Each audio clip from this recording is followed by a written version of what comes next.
Today on Chai with Rai, I'm delighted to welcome my friend, Professor Jenny George, Dean of Melbourne Business School and Co-Dean at the University of Melbourne.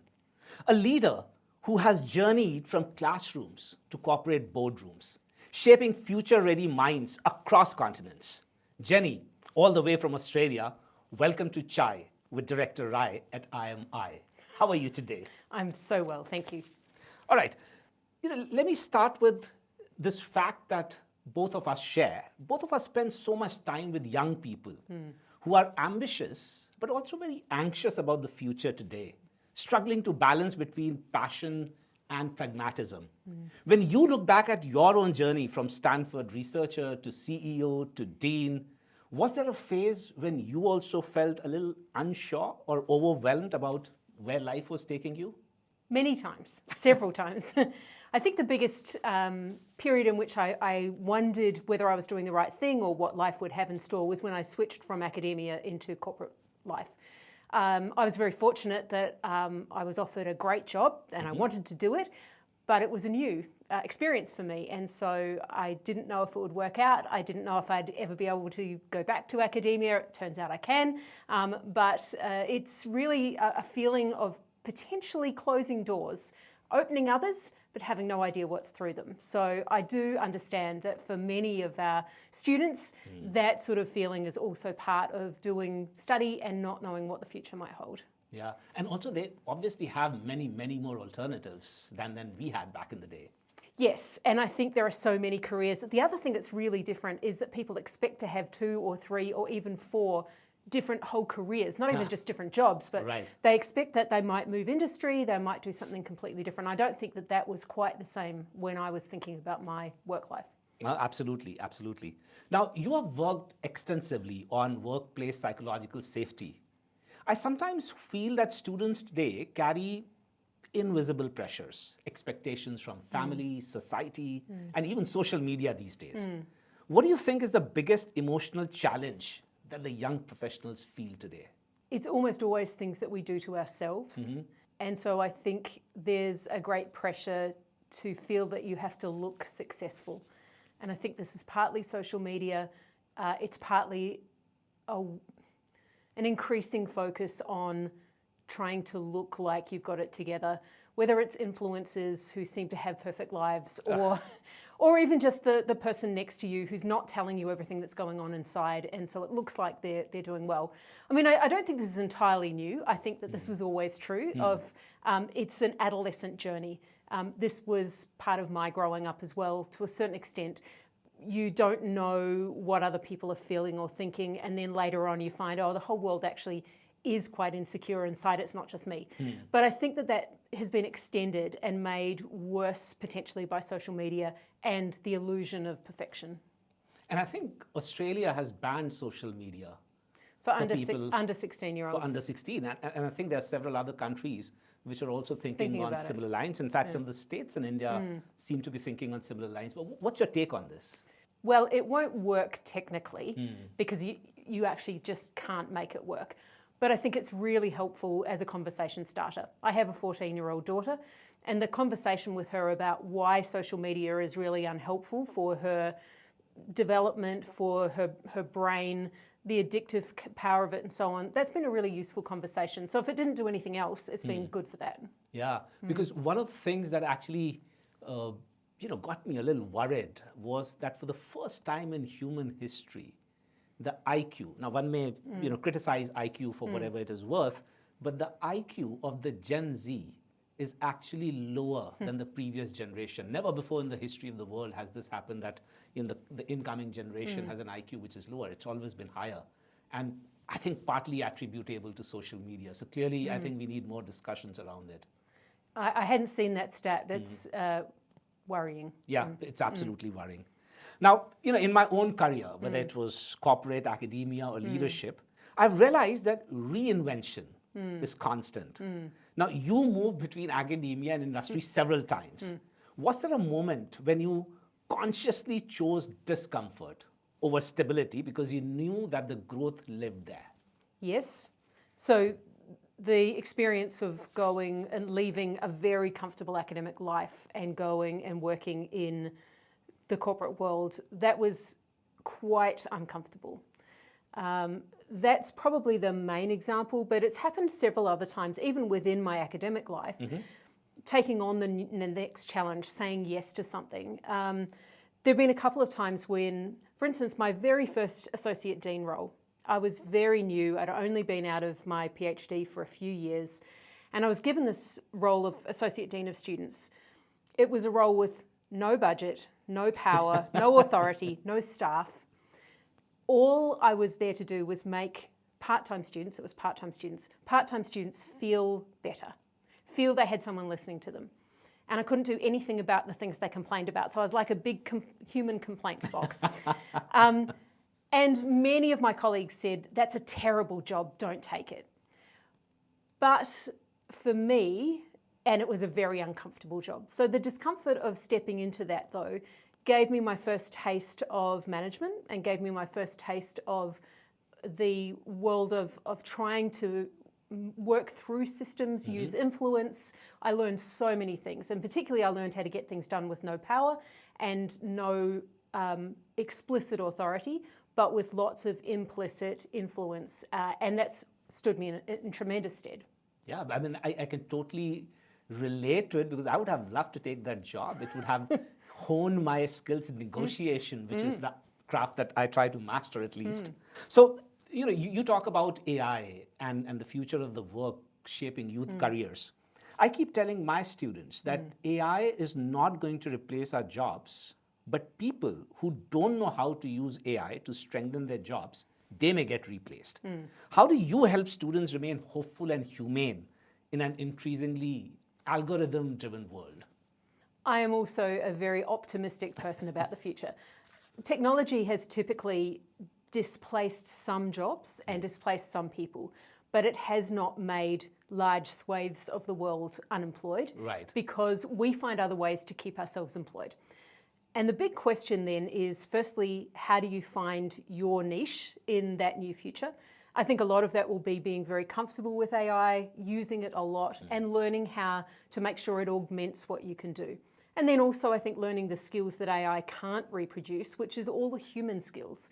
So skills like negotiation, skills like empathy, influence, trying to make sense of purpose, of decision-making, take responsibility and accountability. All of those things, I think, are things that we cannot expect, and in fact, we should not expect of AI. They are fundamentally human characteristics. So I think that's important. I think the other thing we're going to have to think about is what to do with the productivity.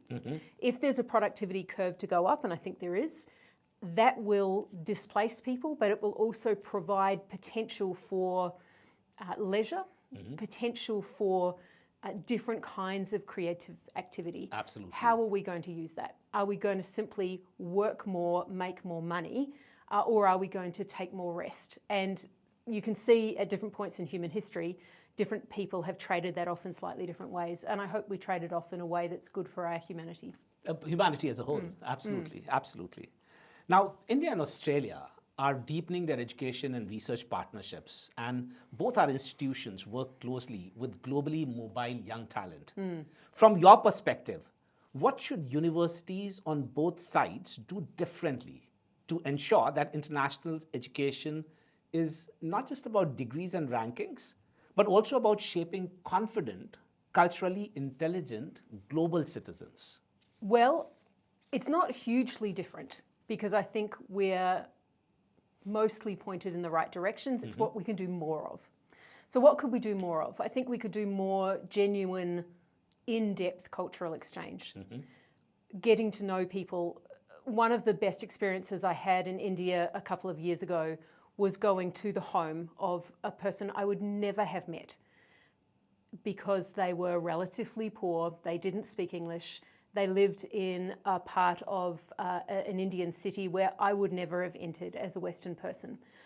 That gave me, with a short amount of time, much more insight into not just Indian ways of life, but even the Indian economy, opportunities for business, all sorts of things like that. And that was tiny, that was only a few hours. But I think more of that, more in-depth, real knowledge of other cultures would significantly help, not just with business opportunities, and I think it would help with that, but I think it would also help our students become global citizens who have empathy and understand others. Right. And one of the things that I have noticed in my country is that the innovation at the grassroots is sometimes mind-boggling. The way farmers innovate to make certain things work, to work around some of the problems is actually mind-boggling. And we have a program called Rural Engagement Program where all my students go and live in the villages of Madhya Pradesh for a week. And the reason why we are doing it is that they actually experience those problems and challenges, rather than getting to know about them over a phone call or some such thing. And I think you're right. I mean, the least it does is makes them more compassionate. And I think we need more of that kind of an understanding than a very superficial thing about, okay, what food do you eat or what kind of clothes do you wear, etc. So, and I think MBS and I'm Indore can also do a lot more in that direction. I hope so. Yeah, less reciting facts, more living alongside. Yeah, absolutely. Now, I've always believed that art gives leaders emotional depth. And I heard that you two love singing. I do. Do you feel music has helped you understand young people better, like their aspirations, their vulnerability, their need to be heard? I think music has helped me understand everyone better, young people included. Yes, music is something that I treasure. I really enjoy singing, and I enjoy particularly the kind of singing I do, which is classical early music. And I sing in a group of about 8 people, each person on their own part. And the challenge of that, it's very intellectually stimulating. It's just 4 hours of rehearsal. It goes like a flash, but it's also intensely draining because it's such a lot of concentration. But it's also so satisfying because aesthetically, artistically, it fills your soul, and it's wonderful. Absolutely. And that's the second thing that we have in common, because even I enjoy music. And during COVID time, one of the things that I did was train myself in Hindustani classical. Wow. Absolutely. Amazing. The only thing is, I don't think I'm as good a singer as I would want to be. So when anybody asks me, do you sing? I'm like, that's a wrong question. Everybody sings. The question you should be asking is, do you sing well? Sure. And to that, my answer is, I'm about to reach that kind of a thing. Yeah. Okay. Jenny, many young women look up to leaders like you. When you were starting out, did you ever feel you had to negotiate your identity or leadership style to be taken seriously? What's your message to the young women out there who are trying to trailblaze their own path and who are trying to break stereotypes? I didn't feel that too much, which I'm very fortunate about. One of the things that I've noticed for myself, and I think I've noticed of other women, my father was an incredibly supportive influence in my life. I think there is a little evidence that a supportive father is one of the more important things for a young woman. And if not your actual biological father, then a father figure, I think can be very encouraging. Not to say my mother wasn't encouraging either, but I think there's something about having a strong male role model who believes in you, who believes you can do anything, that has really helped me early. The other thing I think that has been important for me, occasionally I have had people make comments and I second guess myself sometimes. So I had a wonderful male mentor who was very supportive but didn't always give me good advice. So sometimes he gave me advice that was, how about you try this different style? But it wasn't the right advice, because it was a style that said, why don't you try becoming more acceptable and more female or feminine in the way that you do these things? And he might, he was certainly acting from the best of motives and intentions. There was no bad intention, but it wasn't the right advice. And so I think for me, learning when to not listen, even to a really well-intentioned person who you respect, and just say, no, that's not the right advice for me. It took me a while, and it was very helpful for me to have female also mentors and role models around me who said, that's not good advice for you. You shouldn't become the ideal female leader. You should be who you are. And this advice is not who you are. And that was helpful. Absolutely, ideal leader. male or female notwithstanding. Yes. I mean, like they say that the road to hell is often paved with good intentions, so I'm sure. Okay, Jenny, it's time for some rapid fire now. Sure. All right? A habit from your student days you still secretly follow. Playing video games. Okay, that I wouldn't have guessed. Okay, coffee with friends or late night chats with students? What energizes you more? Both. Yeah, I love both. Yeah? Okay. Sorry. One career risk you took that changed everything. In my corporate life, I decided to do an acquisition of a company. It was really successful, but the previous CEO had decided not to, and there was considerable opposition, but it was the right choice, and it was really stepping into the unknown. It put us very close to the amount of funding that we had. It was quite dicey, but it was a great choice. Wonderful. A song you would dedicate to students graduating this year? I'm not good with pop songs. I'm so sorry. I have no idea. I can't answer it. Oh, okay. If you could relive your 25-year-old self's life for one day, what would you do differently? When I was 25, I was doing my PhD and I was at Stanford. I think what I would do differently is spend more time enjoying the San Francisco culture, which I didn't enjoy as much as I could have. Okay. A mistake that turned out to be your best teacher? Mistake that turned out to be my best teacher. I've made a lot of mistakes. Probably hiring the wrong people, I think, has taught me what to look for.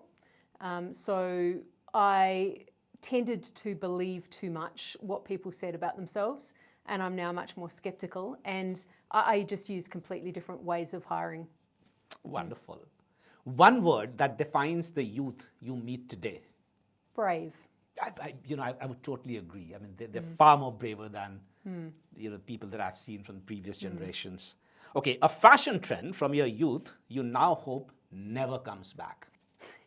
There was a fashion trend in the 80s that I remember well, and I have photos that show me doing it, and that's wearing a belt, so this is for women, on the outside around like a dress, or particularly around a long shirt. I hope it never comes back.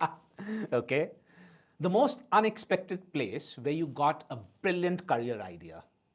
Probably a coffee shop, chatting to a friend about AI actually, and just starting to think about what it would do to management education.